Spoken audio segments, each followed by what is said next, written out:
the bus or something. She just didn't come home on the bus. More and more leads are coming in, more and more information. The leads that we're receiving right now have law enforcement officers working in 19 states. Said he took her because apparently he wants her all to himself. We have credible information that Carlie Trent is in imminent danger of serious bodily harm or death.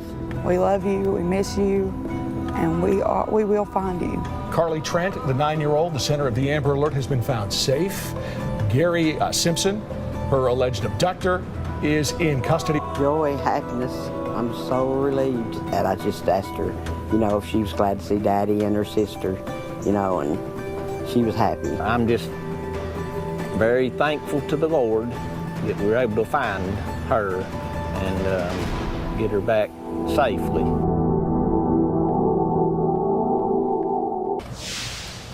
All right, breaking news at Local 8 News was first to bring you just moments ago. The search for 9-year-old Carlie Trent is over, and it appears it has ended in the best possible way. Good evening, glad you're here. I'm Ted Hall. And I'm Amanda Harrow. We were first in the entire state to bring you this news.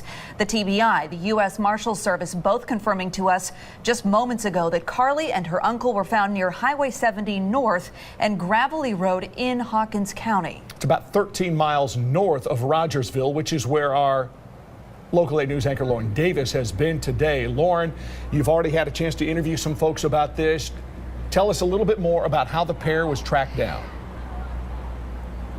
Well, we don't know that yet. We're trying to figure that out at this moment. But let me just tell you the feeling here. I mean, we have people from the community just coming out crying. A lot of people are crying because this has been such an emotional time. You have to imagine this is such a tiny city.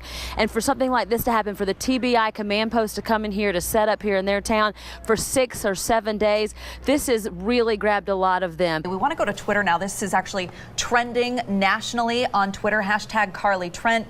You see right there at the top, the TBI. People from all over the country sharing their elation over this news that many had hoped for, many had waited for, and finally we're able to report this to you. Okay. Lauren Davis is standing by with the chief of police. What can we learn? Take it away, Lauren. Yeah, I'm here with Doug Nelson. Doug, tell me, how is Carlie first and foremost? I'm not sure on her condition yet. They are taking her to a local hospital to get her checked out. I'm not sure if she has any injuries or anything yet, but we're just glad that it's confirmed that she is found, has been rescued, and on her way to, help with the authorities. Heather, I believe you have a witness. What did this person witness? I do. She said that there were police cars, sirens swarming up the road. Now, I want to let you guys know we are the only people here. We're on Gravelly Valley Road and actually met a roadblock of THP squad cars. Their lights are going off. I could tell you when I was driving, this is about 13 miles up a long and windy road. Actually passed the phone over to Rhonda because she was here when this all happened. This is Rhonda Bryant, who you're speaking to. Rhonda, thank you so much for joining us. Amanda and Ted here. Talk to us a little bit about what you saw. First I heard two four-wheelers, going back in on a hillside about 200 yards from my house, and we figured, well, they found something back there. And we're looking now at exclusive video over your area, Hawkins County, of the scene. Exclusive video from our Eye in the Sky, Pete Michaels here, Rhonda, as we continue to talk with you. Can you speak a little bit about how difficult it must have been for search crews to find them? Yes, ma'am. Yes, it would have been very difficult because of the green leaves on the trees now, and, it's such a wooded area. There was no way that it was going to be spotted from the road. Yeah, and I mean, we say expansive, and we talk about wooded areas all the time, but until you go to Hawkins County and you drive through Rogersville and you're in the middle of it, only then do you realize really how isolated you are and how people could be hiding anywhere. Yeah, I'm here with Ronnie Lawson. He is the sheriff of Hawkins County. Tell us, how is Carlie doing tonight? She seems to be doing very well. She's on her way to a hospital in Johnson City to be examined by a doctor, and she seems to be okay. We just got off the phone with James, Carlie's father. He was clearly driving to the hospital. Yeah. He's telling us he's just so overwhelmed that it ended this way, and he's heading to the hospital where Carlie's getting checked out. He just wants to see his daughter and get to her as quickly as possible. Josh, tell us how you're feeling today. Your cousin Carlie found safe. I'm feeling great. Ecstatic, overjoyed. proud of the community that I live in more than anything. All right, Josh, we're going to stay on the line for us because we do want to speak more with you about this. We're going to dip in now to the TBI news conference in Nashville. Has been successfully resolved. Carlie is safe tonight because of an entire community pulling together and working with law enforcement to bring her home. Strategies were put in place to aid in bringing Carlie home. One of these techniques is to ask the public to check their property, barns, outbuildings, and four-wheel trails. 2 conscientious Hawkins County residents did just that. Donnie Lawson and Baptist minister Roger Carpenter found Gary Simpson and Carlie Trent deep into their property along trails only accessible by four-wheel drive. You're gonna want to get this. That's what Roger Carpenter told me just seconds before this happened. On this ATV is Donnie Lawson. On this one, Stuart Franklin. The 2 men now being hailed as heroes. They're the ones the TBI is crediting for finding missing 9-year-old Carlie Trent and her accused kidnapper, her uncle, Gary Simpson. I think the Lord leading us, because each one of us has been praying, every day to, help us to find this little girl. And so finally, answer prayers. Franklin says it was his 2 daughters who inspired his search efforts. As for why he chose Gravelly Valley Road, there's a lot of abandoned cabins in the area, and it's a lot of, wilderness in here. It was all the way up this terrain, seemingly only reachable by ATV. Franklin says he passed the area before, but this time, something made him check it. We ought to love each other more. This is sad. Something like this to happen in East Tennessee. We're the volunteer state. We're better than this. Roger Carpenter was searching with the group, but at the time of the rescue was looking in a different area. Something just kept telling us to come back to Gravelly Valley, and I think I know what that something was. That's why I wear this shirt. It was fate and determination that put these men in the right place at the right time. Very thankful to the Lord that we were able to find her and get her back safely. The one person that's the happiest that she is back tonight, safe and sound, is of course Linda Simpson, Gary's wife, but also Carlie's aunt, a woman that's been with her since she was born and has helped raise her over the last 2 years. Go ahead and listen to what she had to say about her niece being found safe tonight. She was glad to see Daddy and her sister, and she was happy. I'm going to say hi, little sweetie. I sure have been missing you. It was a great big hug. I'm a religious person. I'll have to try to forgive him, but, I can't forget it. The main thing I've learned is you just really can't trust anybody anymore. Yeah, Linda saying that she really can't trust anybody, talking about her husband of 36 years that she said she would never think he would ever do anything like this. And Amanda, earlier this week, if you didn't get a chance to see it, it had an exclusive interview with Carlie's dad, James. And I asked him this question. I said, that moment when she's finally rescued and returned to you, how are you going to feel? And he said, really, it's going to be a bittersweet moment. It'd be a great moment, but then again, it's going to be a scary moment because I'm just wondering, how's she going to be? Is she going to be as happy as she was? Is she going to be scared to death of everybody? Will she even want to come back and even be around this place down here where,